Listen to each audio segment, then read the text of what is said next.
বন্ধুরা, আশা করছি সবাই ভালো আছো। আমার চ্যানেলের নতুন ব্লগে তোমাদের অনেক অনেক ওয়েলকাম। তো আমি পিয়ালি চলে এলাম নতুন দিন নতুন একটা ভিডিও নিয়ে। তো আজ হচ্ছে একাদশী, তো আজ হচ্ছে ষট তিলা একাদশী।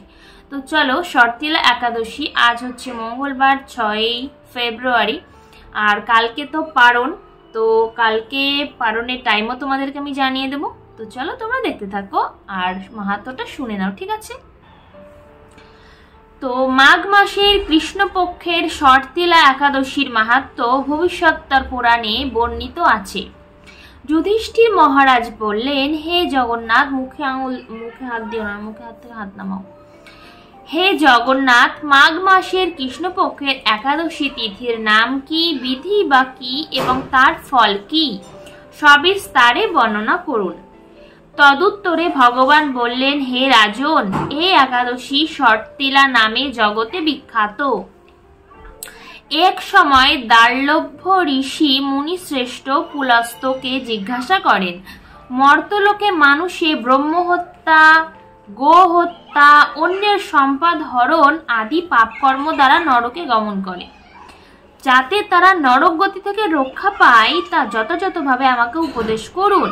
অনায়াসে সাধন করা যায় এমন কোনো কাজের মাধ্যমে যদি তাদের পাপ থেকে উদ্ধারের কোনো উপায় থাকে তবে তা বলুন। ঋষি পুলস্ত বললেন, হে মহাভাগ, তুমি একটি গোপনীয় উত্তম বিষয়ের প্রশ্ন করেছ। মাঘ মাসে শুচি, জিতেন্দ্রিয়, কাম, ক্রোধ আদি শূন্য হয়ে স্নানের পর সর্বদেবেশ্বর শ্রীকৃষ্ণের পূজা করবে। পূজাতে কোনো বিঘ্ন ঘটলে কৃষ্ণ নাম স্মরণ করবে। রাত্রিতে অর্চনান্তে হোম করবে। তারপর চন্দন, অগ্রু, কর্পূর ও শর্করা প্রভৃতি দ্বারা নৈবেদ্য প্রস্তুত করে ভগবানকে নিবেদন করবে। কুষ্মান্ডু, নারকেল অথবা 100 গুবাক দিয়ে অর্ঘ্য প্রদান করবে। কৃষ্ণ কৃষ্ণ কৃপালুস্ত মগতিনাঙ্গতির ভব ইত্যাদি মন্ত্রে শ্রীকৃষ্ণের পূজা করতে হয়। কৃষ্ণ আমার প্রতি প্রীত হন বলে যথাশক্তি ব্রাহ্মণকে জলপূর্ণ কলস, ছত্র, বস্ত্র, পাদুকা, গাভী ও তিল পাত্র দান করবে। তো এমন কোনো ব্রাহ্মণ এখানে নেই যে তাকে দান করব। স্নান দানাদি কার্যে কালো তিল অত্যন্ত শুভ, মানে কালো তিলে স্নান করা, দান করা, কিন্তু কাকে করব? তেমন কেউ নেই যে তাকে দান করব। হি দ্বিজোত্তম, ওই প্রদত্ত তিল থেকে পুনরায় যে তিল উৎপন্ন হয় তত বছর ধরে দানকারী স্বর্গলোকে বাস করে। তিল দ্বারা স্নান, তিল শরীরে ধারণ, তিল জলে মিশিয়ে তা দিয়ে তর্পণ, তিল ভোজন এবং তিল দান, এই 6 প্রকার বিধানে সর্বপাপ বিনষ্ট হয়ে যায়। এই জন্য এই একাদশীর নাম ষট তিলা। হে যুধিষ্ঠির, এক সময় নারদ এই ষট তিলা একাদশীর ফল ও ইতিহাস সম্পর্কে জানতে চাইলে যে কাহিনী আমি বলেছিলাম তা এখন তোমার কাছে বর্ণনা করছি। হে যুধিষ্ঠির, পুরাকালে মর্তলোকে এক ব্রাহ্মণী বাস করত। সে প্রত্যহ ব্রত আচরণ ও দেব পূজা পরায়ণা ছিল। উপবাস ক্রমে তার শরীর অত্যন্ত ক্ষীণ হয়ে গিয়েছিল।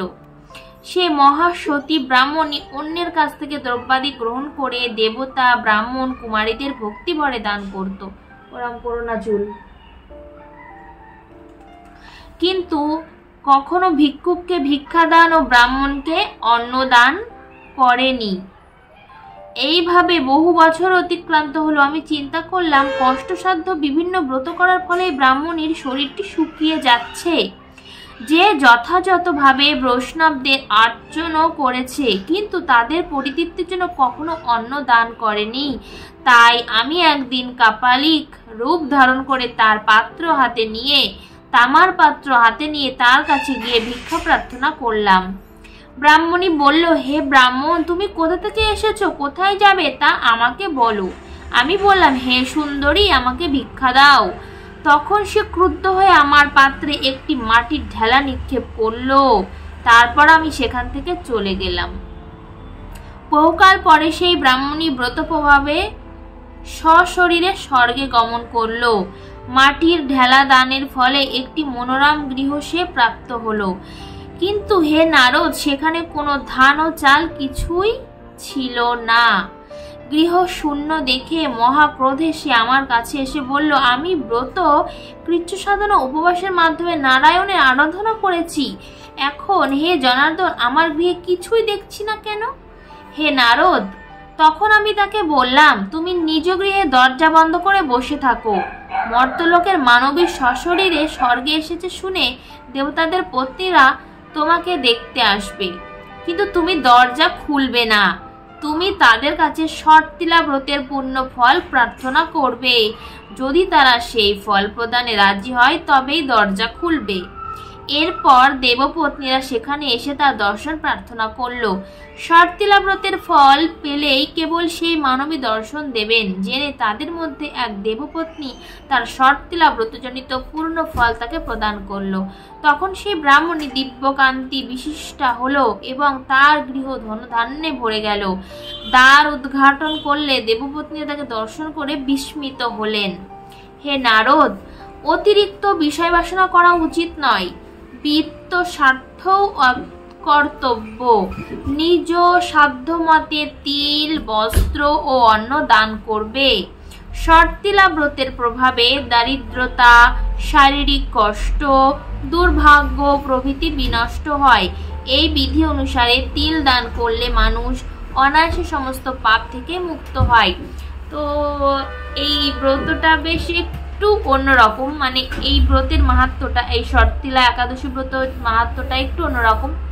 তো বেশ ভালো লাগলো। তোমাদের কেমন লাগলো অবশ্যই কমেন্ট করে জানিও। নতুন বন্ধুরা প্লিজ চ্যানেলটা সাবস্ক্রাইব করে পাশে থাকা বেল আইকনটা অল করো, আর প্লিজ লাইক করো। তোমরা লাইক করো না, লাইক করে তাহলে আমি আরেকটু উৎসাহ পাবো ভিডিও বানাতে।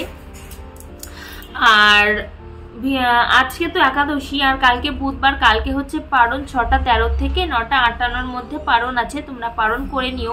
কোনো দানা জাতীয় শস্য ভগবানকে ভোগ লাগিয়ে সেটা পেতে পারো। তো চলো আজকের মতো ব্লগটা এখানে স্টপ করছি। হরে কৃষ্ণ, সবাই ভালো থেকো, সবাই একাদশী ব্রত করো, অন্যকে একাদশী ব্রত করার জন্য উৎসাহ করো। টাটা।